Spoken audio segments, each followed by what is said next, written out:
So I'm currently home alone, and I don't know how long my sister will be away to have my privacy. And I decided, should I flick the V or make a podcast episode? As you can see, I did both.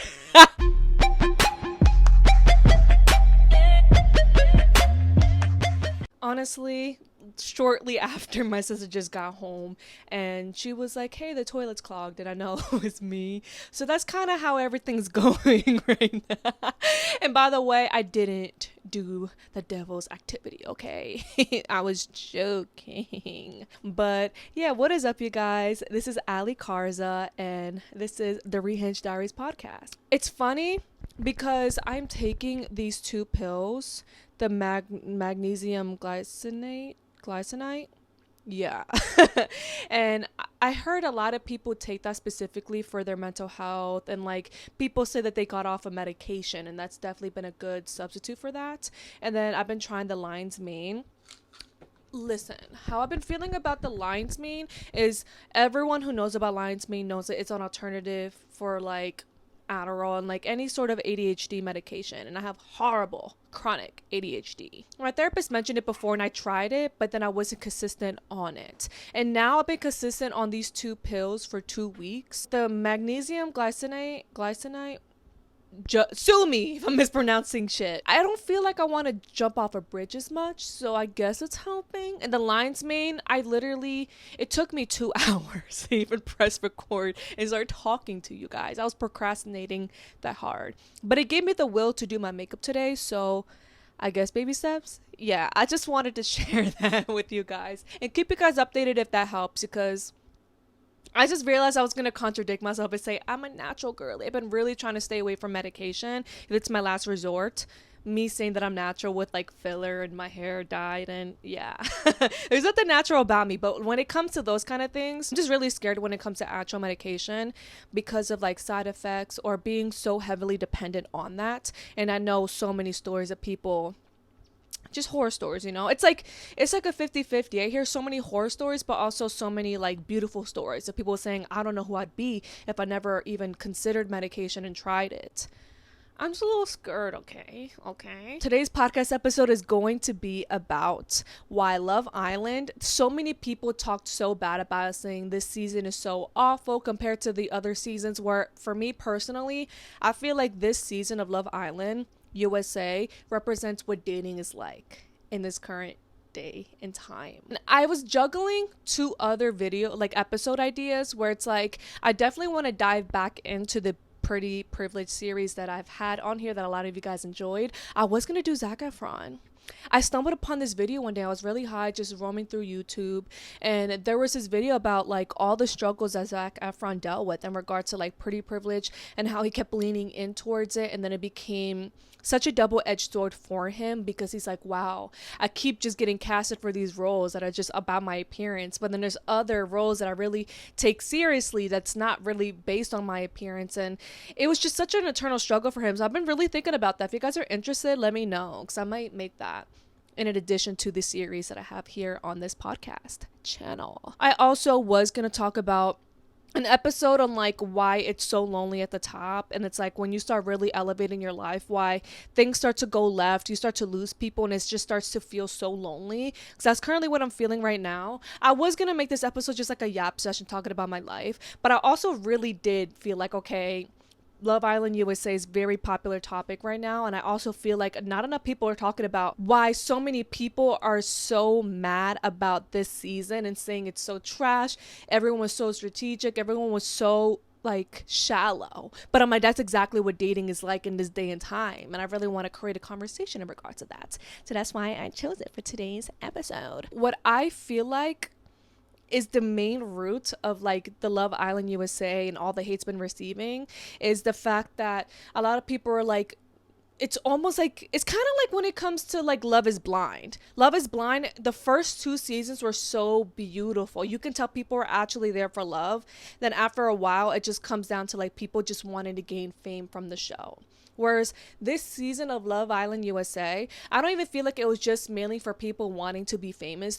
Is those people, Zac with the K, he definitely was there for not the good kind of reasons. But I really feel like the way that everyone operated, especially how a lot of the men treated Amaya, I feel like a lot of people were choosing Amaya because of the fact they were like, oh, she is like someone I could just be partnered up with and coupled up with for right now, so I could like find what's gonna be like the new bombshells that come in. But that's exactly what dating is like. A lot of people, they'll be like, oh my gosh, like trying to find love is so hard. And don't get me wrong, I can't be hypocritical and say that I don't fall in that category. But like, I feel like a lot of people don't want to admit to the fact that they contribute to the fact that they like to have their options open. Like they'll meet someone and it'll check off a lot of their boxes, but they're like, ugh. Because that's another thing about dating apps and what makes it so awful is that there's so many options. So it's like you're least likely to actually want to commit to someone and like put all of your eggs in one basket and actually explore something with them when you're like, well, there's another person that's coming by and they're hot. And I feel like that's what Love Island really represented. It's like, okay, you're cool right now, like I really like your vibe, but you're a little too needy, you're a little too this, you're a little too that. No, I know there's something better out there. And then I feel like this world just comes down to that, like that cycle of like not even trying to really explore things with people because you're always like there's something better out there.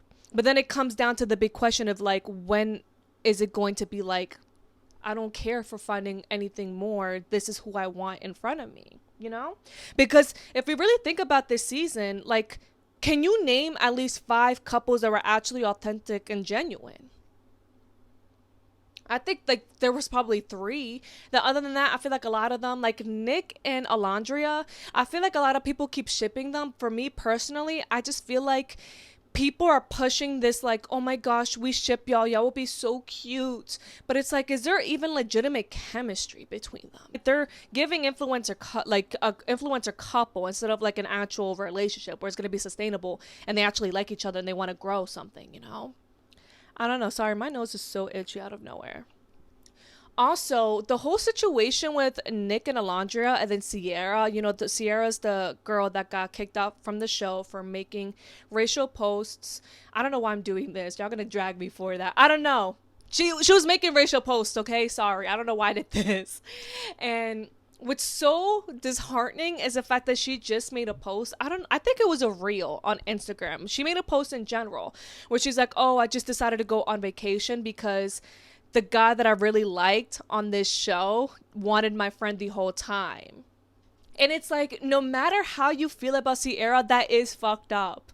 Like the way that he was like, I'm all in for you. And she obviously kept giving up the poom poom, and then it's like before you know it he just starts to lose interest, and you can tell he was another one that is like she's cool for now, but if someone else comes through that door, I always felt like Sierra knew that their relationship was also not sustainable. There was always something that could sway him, and that's when you know they're not the one. So like I don't want to put blame on her, but it is sad because imagine like you become exclusive with this person and you guys are locked in and get kicked out from the show.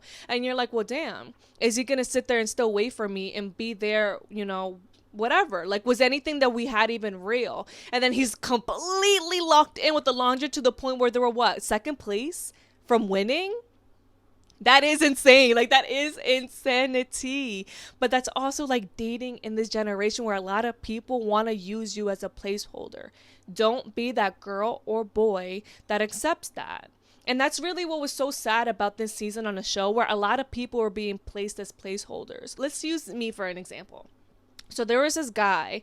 This is actually kind of embarrassing because it just shows how much of an airhead I can really be. But just listen, okay? So I work in surveillance, right? And there was one day where I saw this guy on my coverage. And, well, not my coverage, but I just saw him on the monitor. And I was just like, oh my God, he's so cute. And one of my coworkers was like, oh, I actually know him. Like, do you want to mess with him? I'm like, yeah.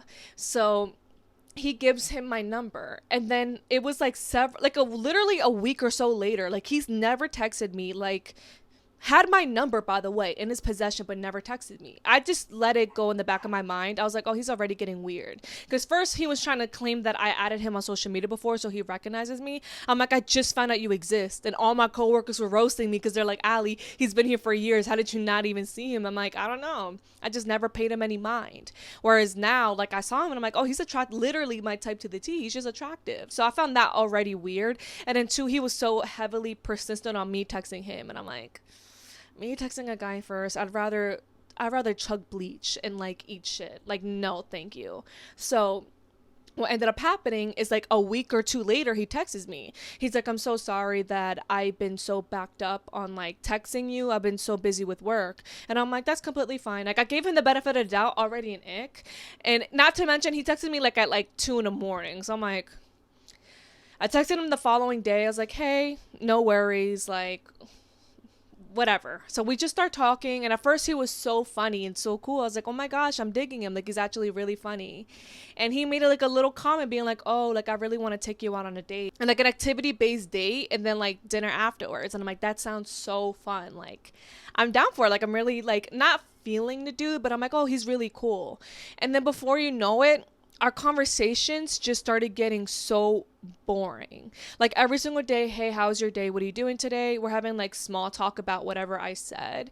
But it's like, one thing that really icks me when someone tries to use you as a pen pal, because that's a lot of things that you're going to deal with in dating in this time, where like some people don't even like, they want to see if they like you enough to even decide to invest in you or like decide to take you out. So like, oh, they're just going to treat you like a pen pal, put you on the back burner, talk to you until they feel like actually making a move. I'm not that girl, okay? If you're someone that's like about all that, then fine, let that be. But if for me, I was like, ugh. So I felt like it was already like, like I'm already starting to get annoyed because we're talking every day, and I feel like our conversations are like a whole bunch of nothing. Like we'll be like, hey, what are you doing?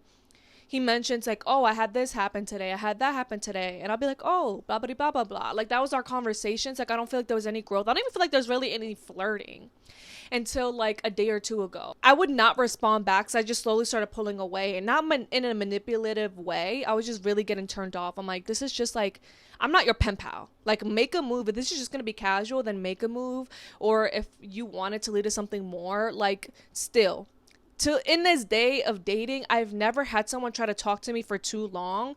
Well, me allowing it, by the way, too. Like, if someone really wanted me and they actually liked me, like they would immediately try to like at least schedule something with me. So even if we are talking throughout the week, I have no issue with that. But then I know there's something in the works to see them. But for him, it was like nothing. Like it was just trying to talk every single day, and it was just so dry. And I'm like, and it just got to a point where like I would just stop responding, and he would keep like reaching out like, good morning. I'm like, oh, okay, like I see a little effort there. Until the other day, it was just so dry that I'm like, I'm never gonna respond anymore. And then everything is just radio silent now, and I'm like, okay, that ended, whatever. But it's just so funny like how common that is, where some people would really see you and they're like, she's okay, but I need to see if she's worth putting a little more effort into.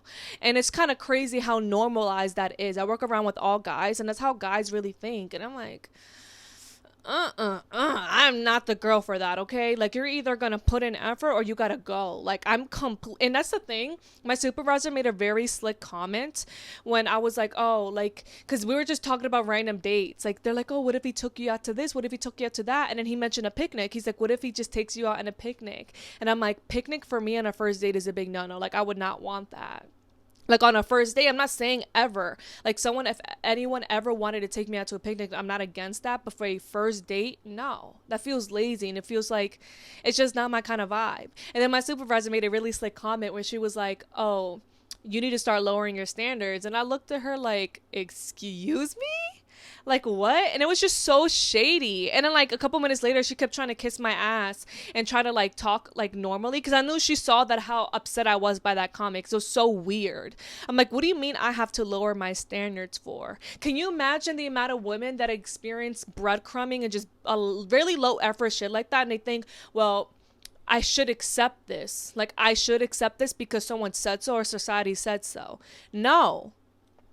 If you have standards, do not sway it for someone or the potential of someone. That is stupid. Like, that is actually stupid if you're going to sit there and start swaying your standards for someone for the potential of them.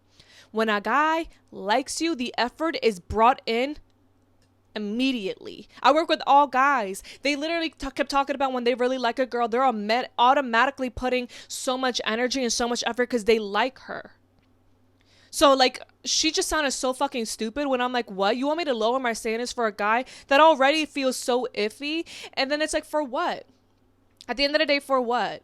Because I don't gotta settle for that. Like, I actually don't. Like, it was just such a weird thing, but that's like what dating really is in this generation. Like, for example, with the Amaya situation, can you imagine all these guys ganging up on her and they're like, well, you're too sensitive, you always cry whatever there's sort of conflict or whatever, you're expressing your emotions. When you're expressing that you're upset by my behavior, you'll automatically start going into tears. Can you imagine how she sat there instead of really swaying her like her standards and her boundaries, and she's like, you know what, I should really start like holding in my tears, start really shaping myself into what these guys want. For what? They clearly don't like you. It's like shit like that is so stupid. With the whole my situation, the fact that Ace was sitting there being like, you calling me babe so soon is so weird to me. He was acting like she was fucking like saying a slur, or like saying I want 3 children within that sentence. She just called you babe. But that's the thing, if that's his standards, like I don't want that, then they're just not compatible. But why try to sit there and try to make someone sway who they are and their boundaries and their standards just for your own liking? You're not compatible. Because when you really like someone and you guys are compatible, you don't really got to sway anything about yourself. Yes, there's always going to be aspects of ourselves that we got to work on, aka Huda. I love Huda. People have been calling me a Huda, you know, a Huda supporter, a Huda defender on social media, because I defend a lot of her behavior. I'm not defending like the extreme crash out and saying that that's okay, but it's like I understand her and that's real. And the circumstances of what Love Island really is, that is very real. And y'all just get mad because I call that out for what it is. Not for nothing, like I said, the whole show is really based on a lot of people settling. Like that's really what that whole season has been about, where people were just settling, using people as placeholders, and that's why a lot of people were upset. And then also there was actual genuine connections, but then girls started voting them off because they wanted their couple to thrive at the end of the day. But then that's kind of really just what really comes down to when it comes to dating in this generation, where a lot of people are like, well, damn, this person is really cool. I love spending time with them. My friends loves them. I love that they, you know, I love their company, but there's always something better out there. And it's like, if you ever meet someone like that, you have to let it go. Stop swaying your boundaries. Stop swaying your standards for the potential of someone. That is so stupid. Like, that is actually so fucking stupid. And it actually made me so mad when that became a whole thing with my supervisor being like, well, you need to start lowering your standards. Don't even get me started on you, boo. Okay, don't even get me started on your marriage. Don't even get me started, because that is the peak of stupidity, is to sway your standards. Like, for example, I have a coworker who loves women with beautiful faces. Like, he's like, I love, like, basically girls that look like models. Like, I love girls that are so pretty, and that's that. Can you imagine if it's like people started telling him, well, this girl that's not really according to your standards, she's everything that you want, but what if he's like, I just don't want her? At least he's being blunt and straightforward and being like, this is what I want. This is really what I want to go after. Life is so short. Go after exactly what you want, whether it's goals, a person, whatever. But it's like, no, like, I'm not going to sit there and ever judge someone for their standards, because at the end of the day, just because you don't meet them doesn't mean that you don't possess value. Just because you don't meet someone else's standards doesn't mean you don't possess value. And that was like the really weird thing, that I feel like when it comes to my standards, people really judge them because they're like, oh, like Allie's a gold digger, or oh, Allie's so shallow. I'm actually not. It's just the simple fact that it's like, I know what I'm looking for, and I appreciate effort that is brought to me by a man, but I'm also always willing to say no. Like, I don't want this. This is not what I want for myself. Not for nothing, there's a lot of men you'll meet in this world that cosplay as the good guy, who would do a lot of good things for you, but then they would start to feel like you owe them something afterwards. They'll feel like they need to be rewarded for all the good things that they do for you. Be wary of that. That is fucking the worst type of people you could ever meet. But that's really what dating is really like in this time and age, where you will meet people that judge your standards and say that you need to lower them. Don't ever lower them. Don't ever lower them, and let people laugh at your standards as well. Because can you imagine, like, my coworkers would laugh and make comments about my standards. Can you imagine if I was easily swayed by that? Would I be settling for right now? Absolutely not. When I tell you, like, for me, when I went celibate, that completely changed my brain chemistry and how I operate and why my standards are so high. Because I'm like, I actually like my own presence. I don't need to sit there and just give it all into a guy for the potential of what? For the potential of what? I've met people, women and men that I've dated, who was willing to give me everything that I've asked for straight up without me ever having to sit there and like have them judge me for a second and be like, this is a little bit extreme. No, I have people sit there and say, that's all you want? I can give you more. And yet you're going to have people in your ear telling you, well, you should lower your standards. What you're asking for is too much. It's not. It's not. It's just like, ooh, the way that I bit my tongue when that was said, because I'm like, I don't look like you, so I don't need to lower my standards. And I don't think like you. Like, you cannot, and that's another thing that I really wanted to touch up on when I was thinking about making my episode on why it's lonely at the top, because you will meet people that try to throw advice at you that aren't even at the level of where you're trying to go at. Or they're not even happy and fulfilled within themselves. So that's why you got to always be careful. And that's why it can feel so isolating and lonely, where it's like, oh, I know what I want for myself, and I know the direction of where I want my life to go. But a lot of people will tell you, this is wrong, this is wrong, this is wrong. But it's like, you're not even fulfilled in your life. So why the fuck should I look up to you? Like, truly. But like, me circling back to Love Island, the reason why it really does just like truly, I feel like a lot of people hated this season so much because they're like, this just felt like there wasn't what it's advertised for, which is like people genuinely trying to find love, doing all these fun challenges and being like very entertaining. But that's just dating in this day and age, where a lot of people, they like a girl, but they just want to be intimate with them. Like, they don't actually, men can say that they're intentional, but they're really not. They could see women and it could just be straight lust. Like, the communication is another thing as well. Like, people don't just want to be straight up with what they want. Like, there's nothing wrong with being emotionally unavailable if at least you're being straightforward and you are respecting of someone else's boundaries. And you know that, like, you're not going to waste someone else's time or take them out of, like, step in their way of when they're trying to find what they're looking for, you know, being in the way.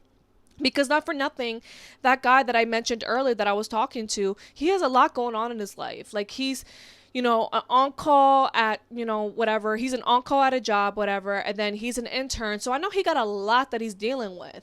But that's one for me. I'm like, if you're not going to communicate with that with me, then I'm just going to sit there and like use basic logic and be like, okay, you're clearly not emotionally available for anything. And you're clearly not feeling me the way that I deserve to be felt, because you're not applying enough effort to try to see me.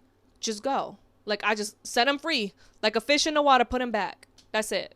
It could really just be that simple. And it doesn't have to be this extreme emotional thing. It's like, okay.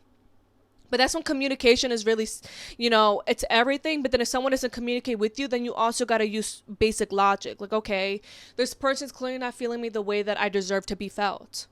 Because that's another thing with the whole Sierra and Nick and Alondra thing. It was just so sad because it's like, girl, like, there's a clip that's going viral of when she went on her date with Nick, and then she was like, am I your dream girl? He goes, and he starts like pouring the champagne, and I'm like, that would have been my cue to leave. Like, truly, when a guy really likes you, words of affirmation is just easy.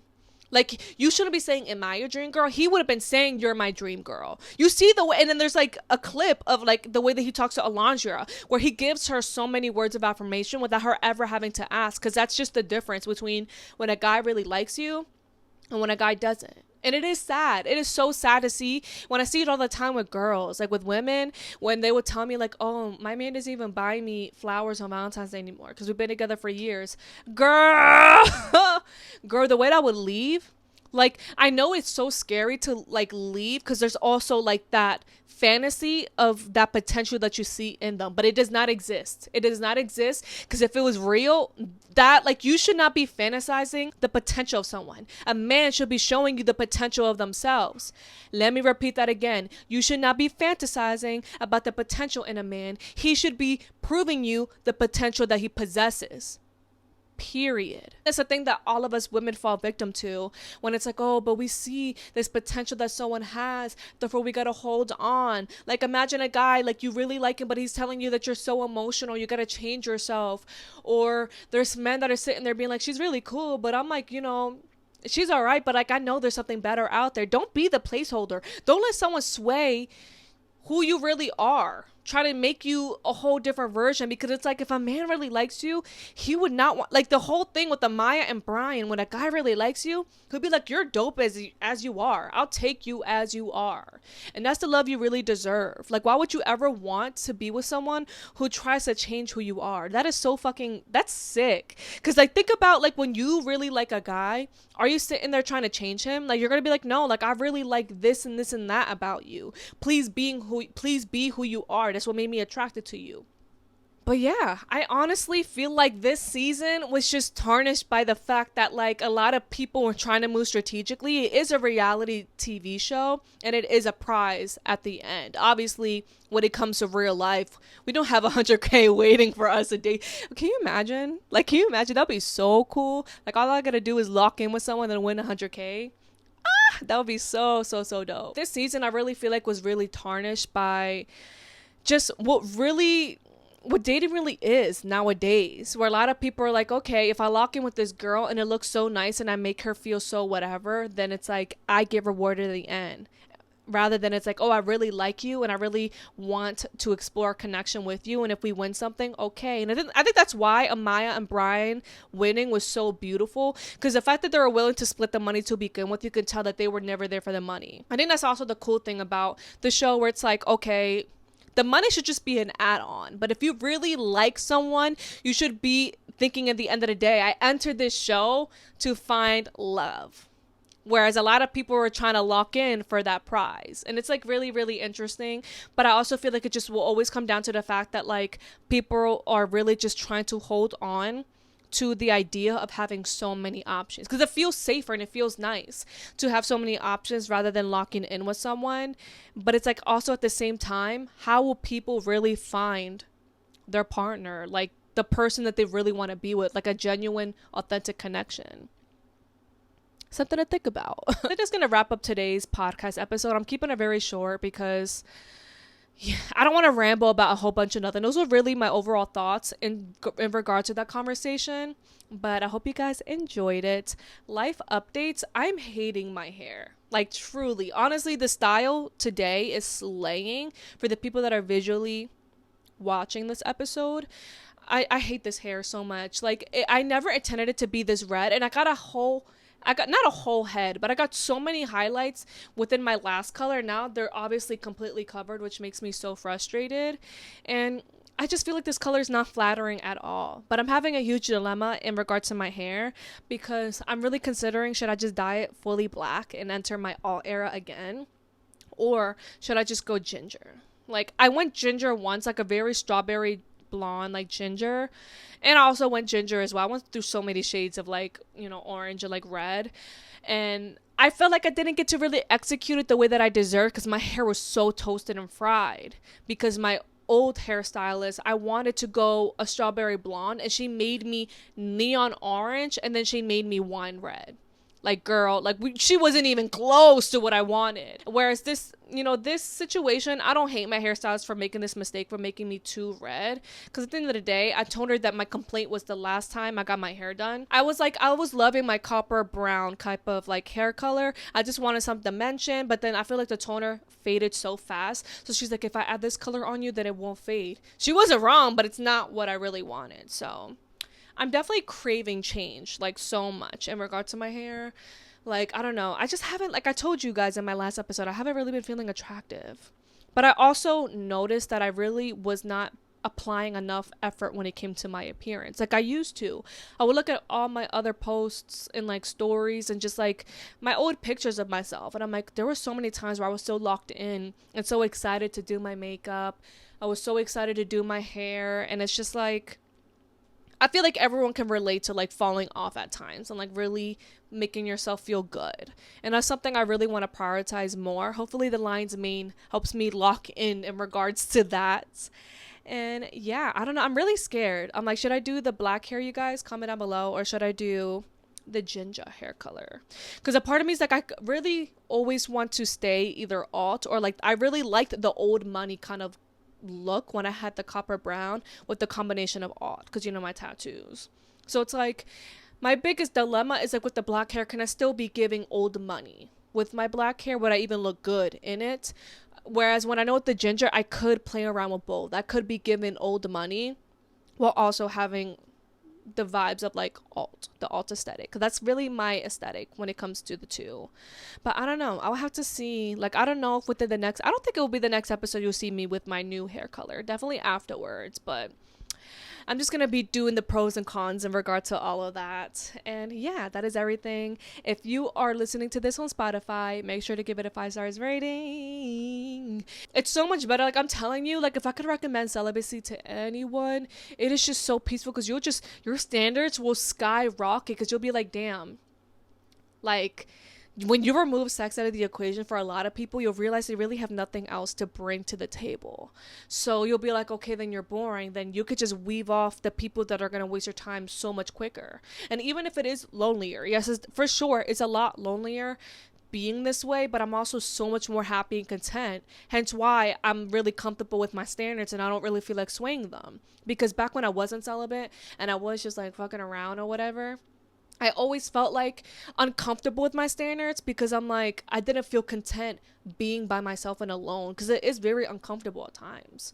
Like, we all want to be held, we all want to be a little lovey-dovey, but I'm like, I also don't want someone making me look stupid and wasting my time and altering the way that I view myself, you know? So like, yeah, that's way more peaceful. But I love you guys so much. If you haven't already, subscribe. I am trying to get those subscribers up. I'm obviously trying to lock in more for this podcast. I definitely might make my next episode in regards to the Zac Efron when it comes to the conversation of pretty privilege, or I have a lot of other ideas. I have ADHD. Lion's Mane needs to lock the fuck in, because I've been locked in, being consistent with it, but I have so many ideas, and trying to organize it and execute it is that's like my true demon and what I deal with and struggle with. But yeah, I love you guys so much. For the people that comment, I had someone comment the other video saying they love my yaps. I love you. And thank you to anyone who like listens to the episodes fully and rates them and gives them a thumbs up. I love you so much. You are appreciated, and I cannot wait to see you guys in the next podcast episode. Bye bye.